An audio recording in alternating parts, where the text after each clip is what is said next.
নামটি মনে রাখো, তাবাস্সুম, মিচকি হাসি, মুচকি হাসি। কিন্তু আমার হাসিতে লুকিয়ে আছে অনেক কিছু।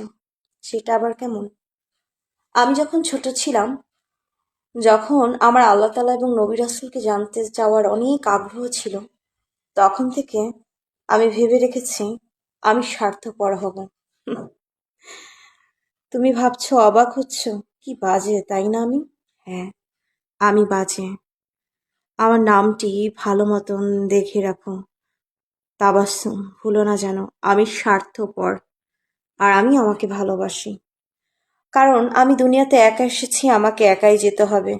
আমি আল্লাহর কাছে এবং আল্লাহ তাআলা যা আদেশ করেছেন আমি তাই করব। এবং আমি প্রত্যেকটা মানুষকে সাহায্যের হাত বাড়িয়ে দেই একান্ত আল্লাহর ভয়ে, কারণ আল্লাহ করতে